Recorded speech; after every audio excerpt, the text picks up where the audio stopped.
लोगों का मानना है कि जादू वाली कोई चीज़ नहीं होती, लेकिन जादू होता है और जादू में इकसाम भी पाई जाती हैं। घर से तवीज़ात मिल जाते हैं, उसको खोलना नहीं चाहिए। हम अपने आप को बड़े आमिल और फन्ने खां समझना शुरू कर देते हैं, चूंकि आजकल ज़माना जदीद आ गया, सारी ज़िंदगी अपाहिज होकर रह जाते हैं। तवीज़ात खुद खोल कर फिर हम जाके आमिलीन के पीछे फिरते हैं कि ये पढ़ कर सुनाइएगा। भाई अगर आपको पढ़ना ही नहीं आता तो आपने खोला ही क्यों? मेरे नबी पर जादू हो सकता है तो तुम किस बात की मूली हो? सेम बिल्कुल ऐसा तुम है। क्या हो? अब लोग जो जादू करवाने वाले हैं उनके अंदर सिफ्त फिरौनियत आ जाती है। जिन्नात से कैसे बचा जाए? अपने मासूम बच्चों को, नाबालिग बच्चों को मगरिब के बाद घर से मत निकाला करें। कब्रिस्तानों के अंदर जादूगरों के डेरे लगे होते हैं। जादू करने वाला हमेशा कोशिश करता है कि वो कब्रिस्तान में गोरकन बन जाए और इंसान की हड्डियां निकाली जाती हैं, उनके ऊपर जादू किया जाता है। रूहानी अलामात क्या हैं? जिस पर जादू होता है उसकी आंखें बता देती हैं कि इस पर जादू है। पाकिस्तान समेत दुनिया भर में देखने और सुनने वालों को अस्सलाम वालेकुम। मेरा नाम तैयबा अवान है और आप देख रहे हैं इस टाइम हमारा यूट्यूब चैनल कुरानी और रूहानी वज़ाइफ। नाज़रीन, आज हमारे साथ मौलाना अबू बकर नक्शबंदी मौजूद हैं। जादू बरहक है और ये हमारे प्यारे नबी हज़रत मोहम्मद सल्लल्लाहु अलैहि वसल्लम पर भी हुआ था। लोगों का मानना है कि जादू वाली कोई चीज़ नहीं होती, लेकिन जादू होता है और जादू में इकसाम भी पाई जाती हैं। आज हम मौलाना अबू बकर से जानते हैं कि जादू की इकसाम क्या है, जादू कितने किस्म का होता है, जादू का तोड़ क्या है और किस तरह आपको पता चलता है कि जादू कैसे हो रहा है। और अगर हम बात करें ख़वातीन की, ख़वातीन में बहुत ज़्यादा जादू आजकल ख़वातीन पर बहुत ज़्यादा असरात करने लगा है। तो ये सब बातें हमारे आज के प्रोग्राम का हिस्सा होंगी। हम बढ़ते हैं मौलाना अबू बकर नक्शबंदी की जानिब। अस्सलाम वालेकुम सर। वालेकुम अस्सलाम रहमतुल्लाहि व बरकातुहू। सर कैसे हैं आप? अल्हम्दुलिल्लाह मैं खैरियत से हूँ, आप कैसी हैं? अल्हम्दुलिल्लाह बिल्कुल ठीक ठाक। अच्छा सर, अगर हम बात करें, लोग पहले नंबर पर ये मानते नहीं है कि जादू होता है। बिस्मिल्लाहिर्रहमानिर्रहीम।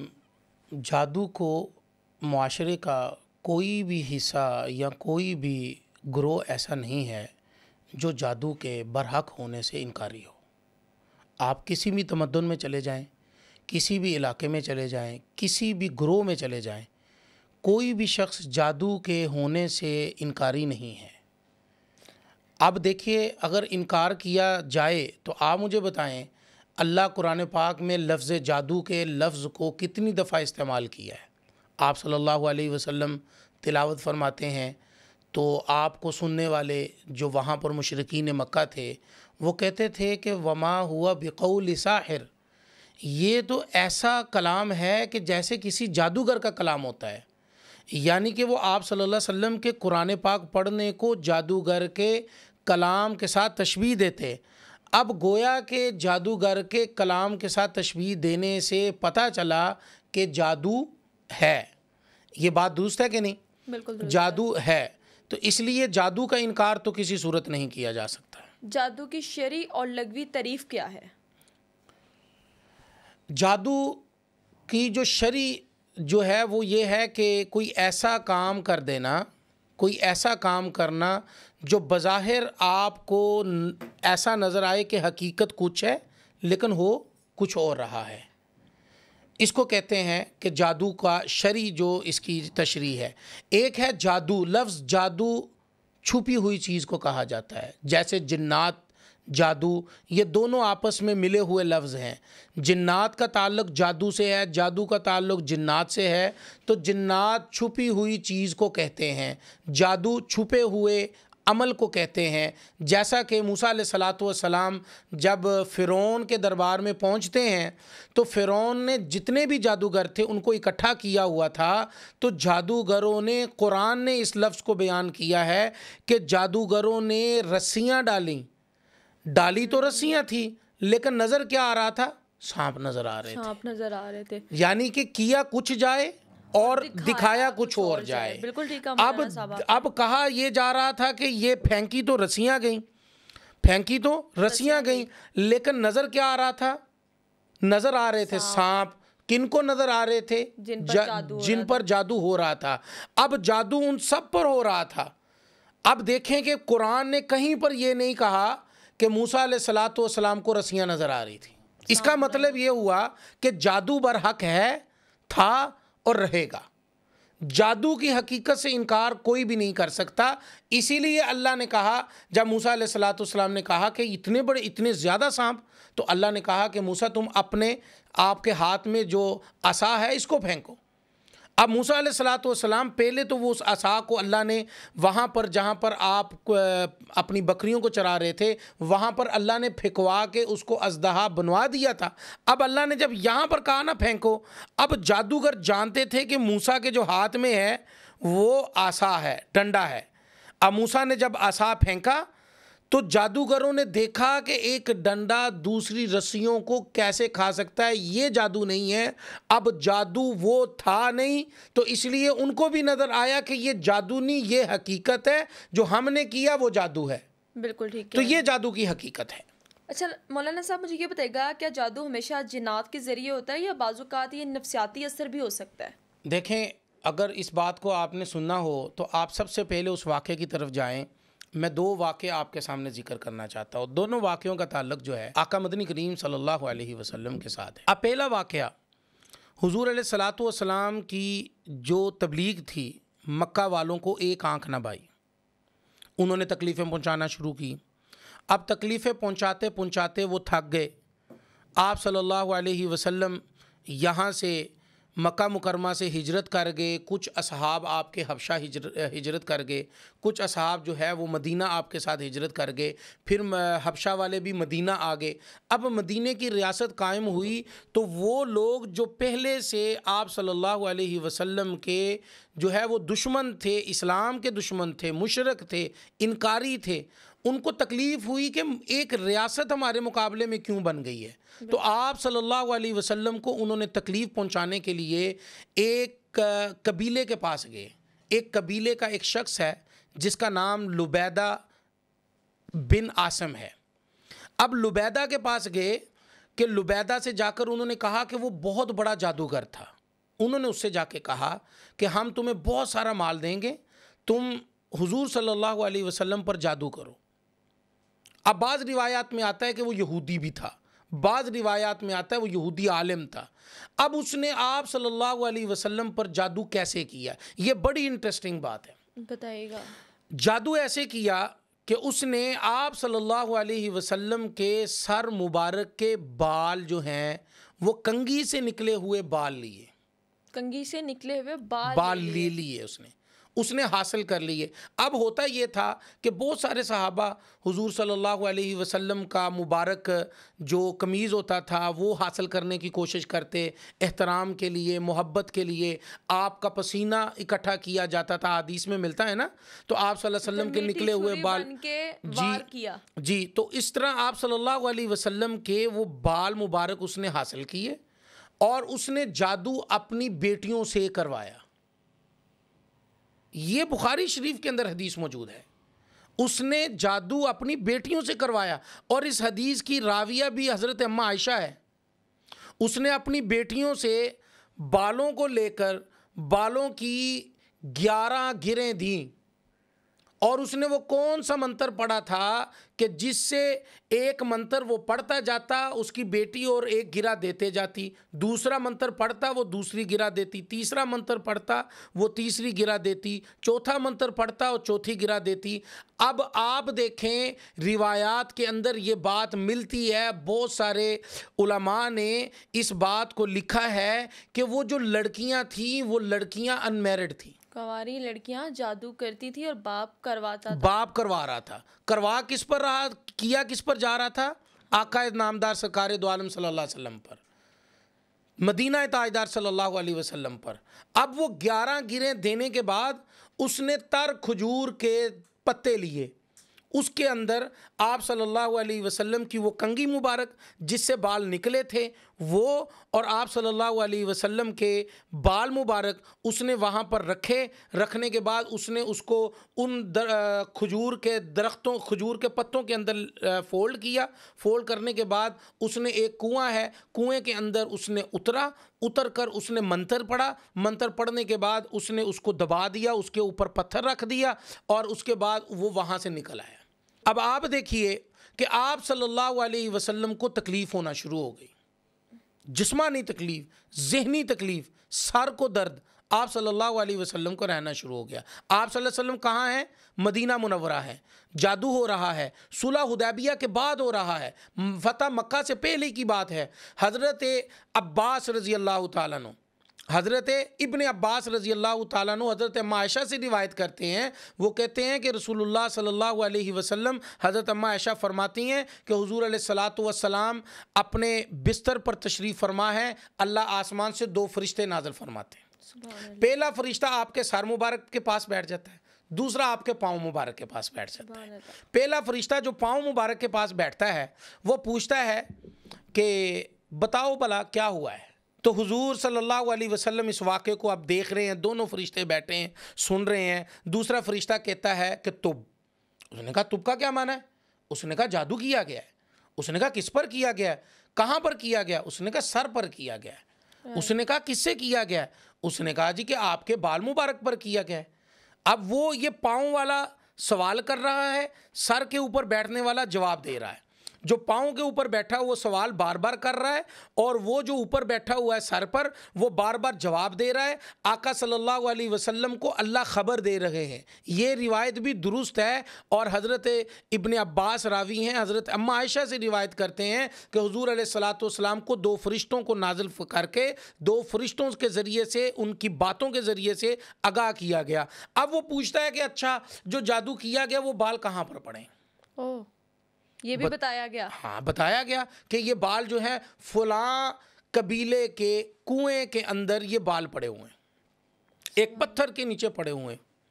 सारा बतलाया गया, सारी तफसील, जैसे जैसे जादू किया गया, बाल कैसे हासिल किए गए, क्या क्या उस पर पढ़ा गया, ये सारा कुछ सब बतला दिया गया। हुजूर सल्लल्लाहु अलैहि वसल्लम अपना बिस्तर से सुबह के वक़्त, तहज्जुद के वक़्त उठते हैं, और उठकर आप अपना सहाबा के पास जाते हैं। हज़रत अम्मार बिन यासर रज़ी अल्लाह ताला अन्हु, हुजूर के मशहूर मारूफ जो हैं ये सहाबी हैं, बड़े नामवर सहाबी हैं।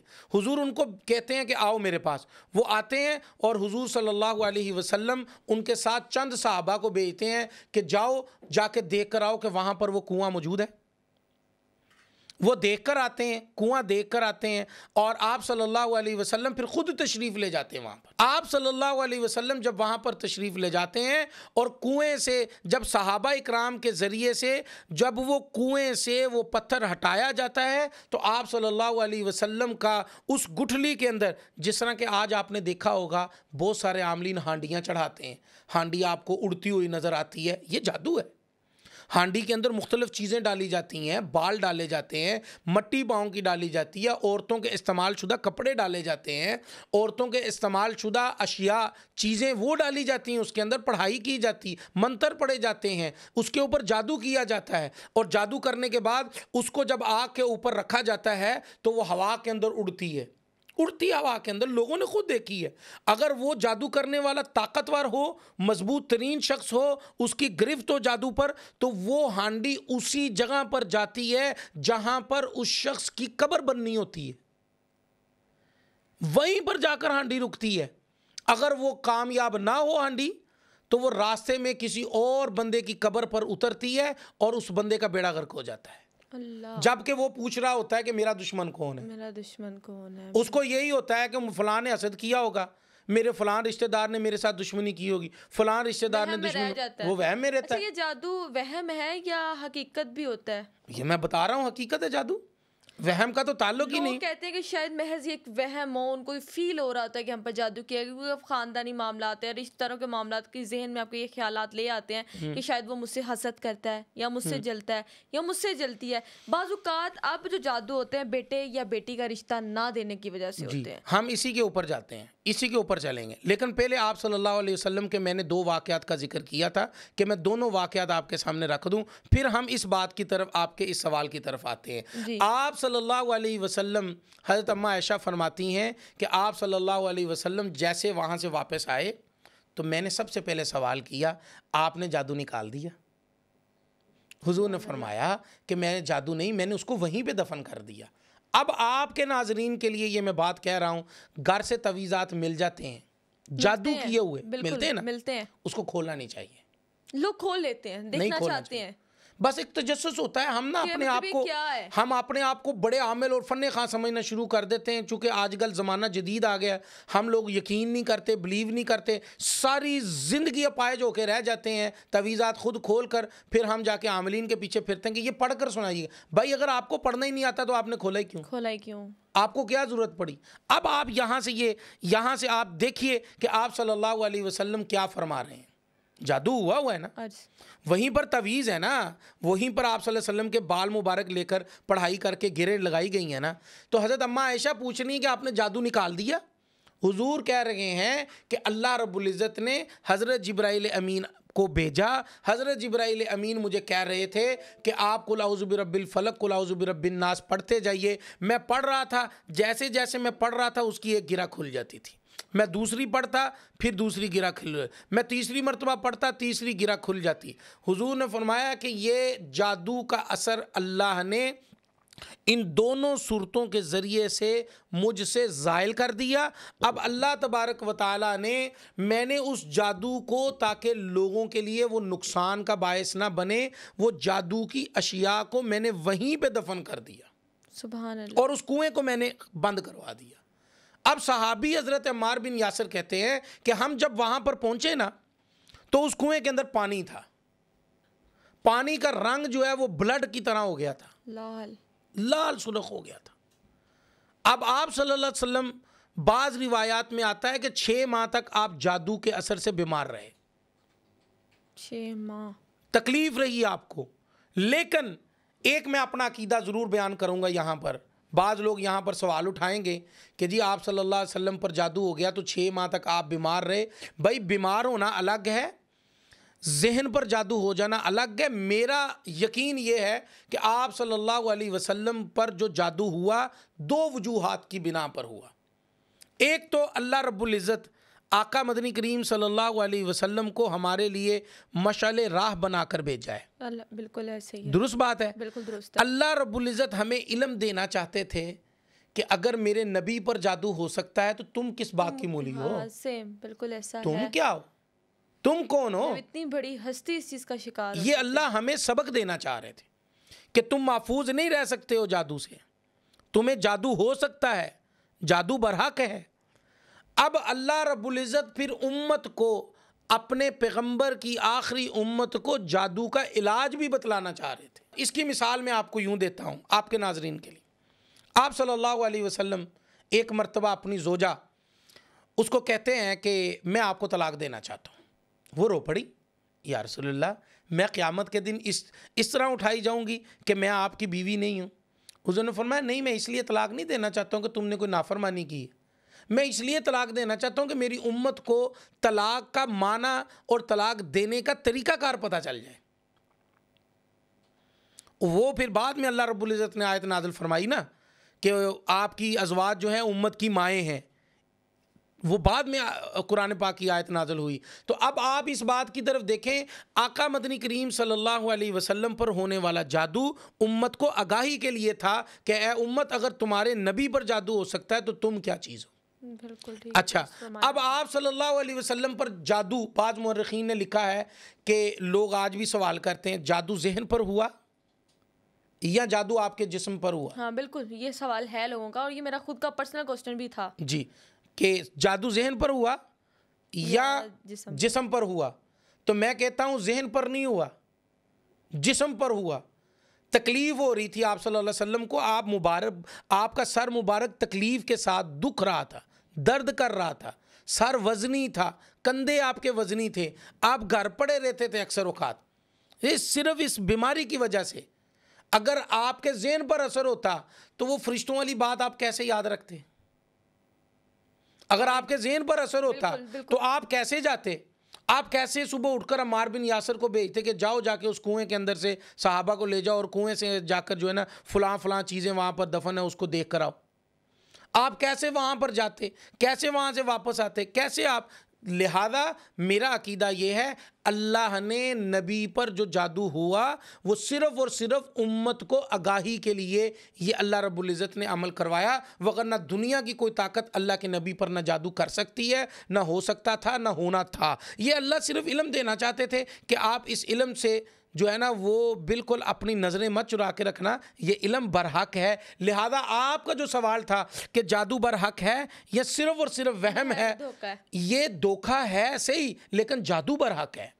अब करने वाला कुरान पाक के अंदर, अहादीस के अंदर, रिवायात के अंदर, सिर्फ हमारे नज़दीक ही नहीं, बल्कि आप देखिए कि मैं कुरान पाक की तरफ बाद में आता हूँ। मूसा अलैहिस्सलातु वस्सलाम के जो जादूगर थे, जो मूसा अलैहिस्सलातु वस्सलाम के मुकाबले में आए थे, जो फ़िरौन ने बुलाए थे, वो तमाम के तमाम जादूगर जो है मूसा अलैहिस्सलातु वस्सलाम पर ईमान ले आए और मूसा अलैहिस्सलातु वस्सलाम के रब पर ईमान ले आए। सुभान अल्लाह।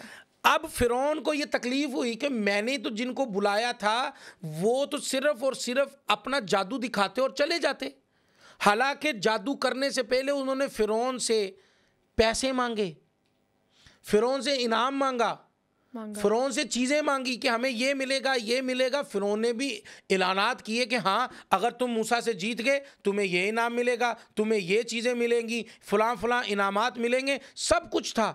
लेकिन क्या हुआ कि अल्लाह के नबी के उस जो है असा को फेंकने को, जो सारी की सारी रस्सियाँ को निगल गया, अल्लाह के नबी के मोजे को देखकर वो सारे सजदे में गिर गए कि हम मूसा तुम पर और तुम्हारे रब पर ईमान लाते हैं। अब फ़िरौन ने सबसे पहले क्या किया, रिवायात में आता है, मुफस्सिरीन ने लिखा कि फ़िरौन ने किसी का ये दायां हाथ, ये किसी का दायां हाथ, जादू करने वालों का दायां हाथ और बाईं टांग बांध कर दरख्त के साथ बांध दिए।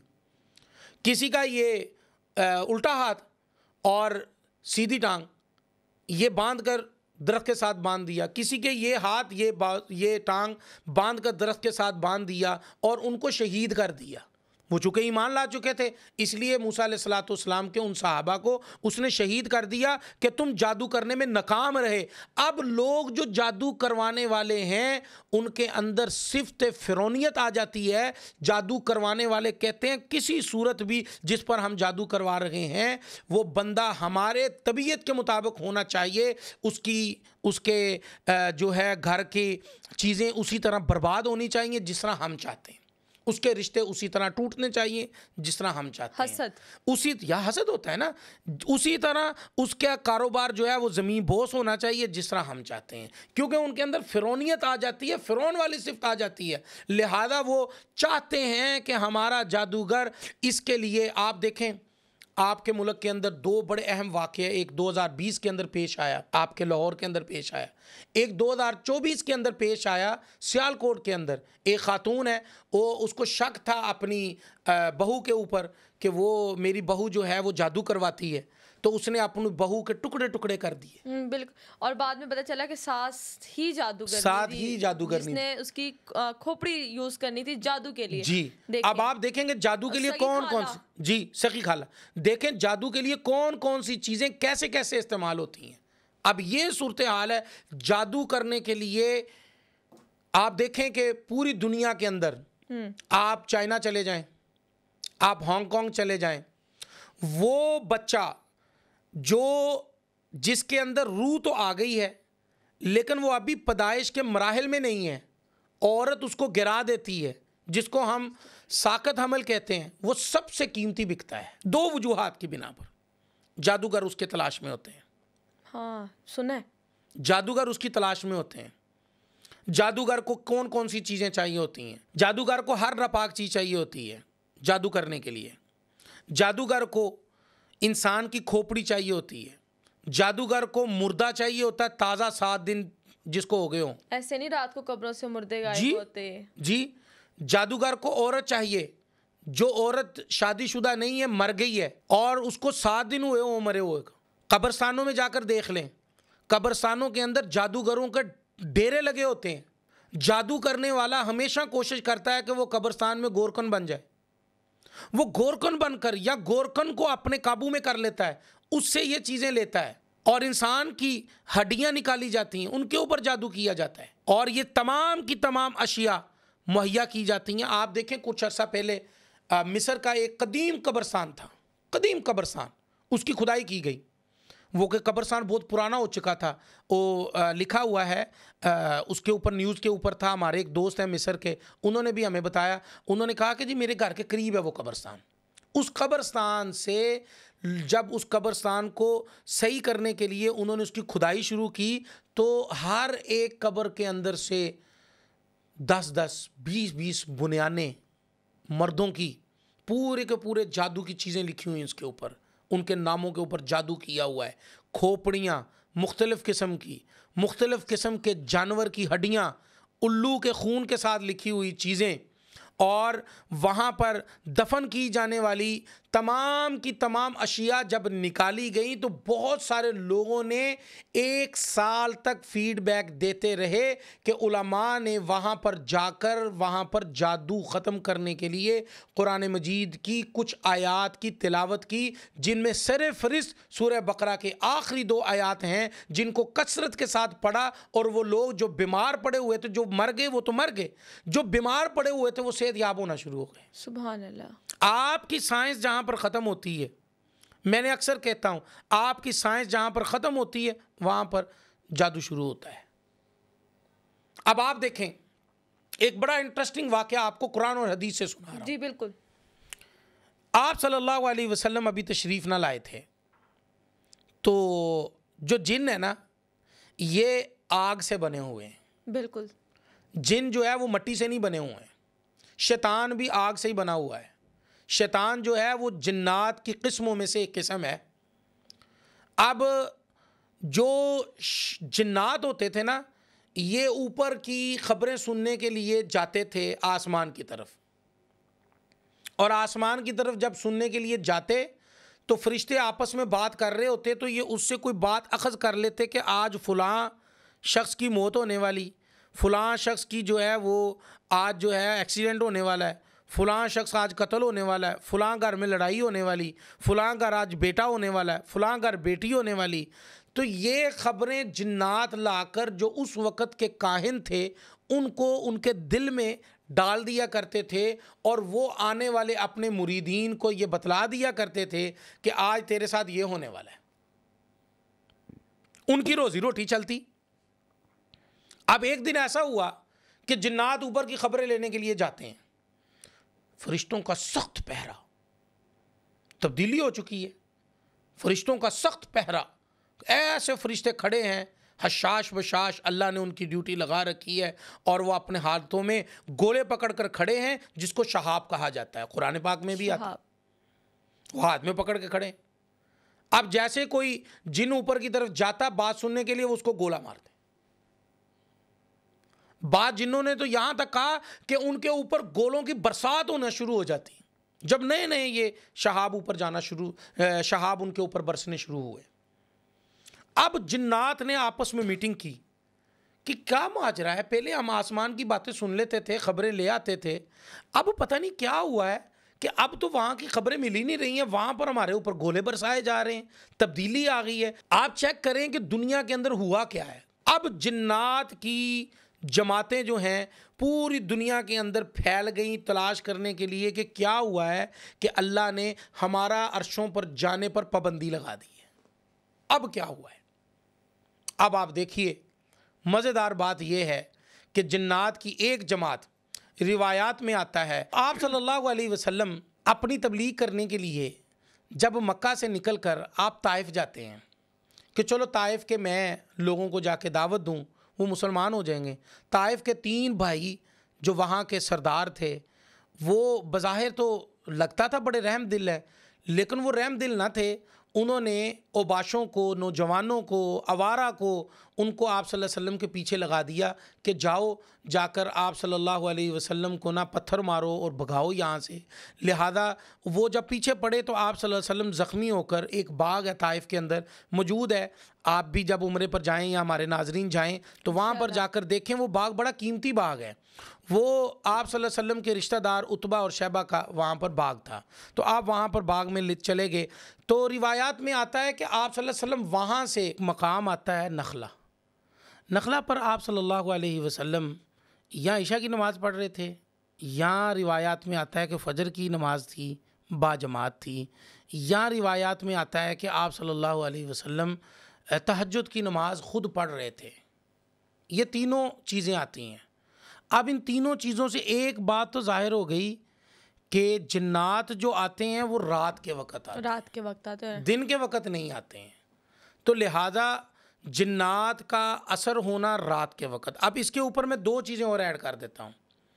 बहुत सारे बुज़ुर्गों से हमने सुना है कि अपने मासूम बच्चों को, नाबालिग बच्चों को मगरिब के बाद घर से मत निकाला करें। आपने भी सुन रखा होगा। अब बहुत कम लोग इस चीज़ को नोटिस करते हैं, पहले करते थे। पहले करते थे नोटिस, ठीक है। अब भी लोग कहते हैं यार कुछ भी नहीं है, कुछ भी नहीं, जबकि बहुत कुछ होता है। मैं आपको यूं बताऊं ना कि जिन्नात की तादाद मुसलमानों से या इंसानों से कई गुना ज़्यादा है, और जिन्नात कभी भी सफाई के ऊपर नहीं आते हैं, गंदगी पर आते हैं। इसीलिए कुरान ने, शरीयत मुहम्मदिया ने सफाई को निस्फ ईमान करार दिया है कि अगर आप आधा ईमान रखना चाहते ना, आधा ईमान, तो आप सफाई रखें।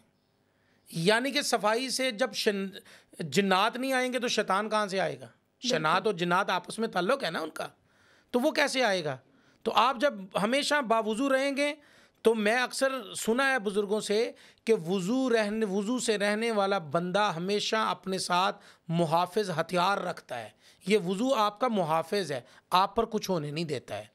तो आप सल्लल्लाहु अलैहि वसल्लम, अब देखिए कि हम वाक़े की तरफ चलते हैं।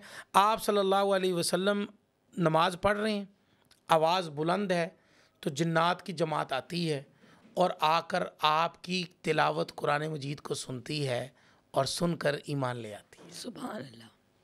ईमान लाकर वो चले जाते हैं, क्योंकि वो तलाश में निकले हुए थे कि दुनिया में क्या ऐसा हुआ है कि हमारा आसमान पे जाना बंद हो चुका है, बंद हो गया। अब वो लोग यहाँ आते हैं, वो शैतान, वो जिन्नात आप सल्लल्लाहु अलैहि वसल्लम पर ईमान ले आते हैं और ज़ाहिर नहीं करते, चले जाते हैं, अपनी कौम को जाके सारा वाक़या सुनाते हैं। और कौम क्या करती है? फिर कौम आती है आप सल्लल्लाहु अलैहि वसल्लम के पास।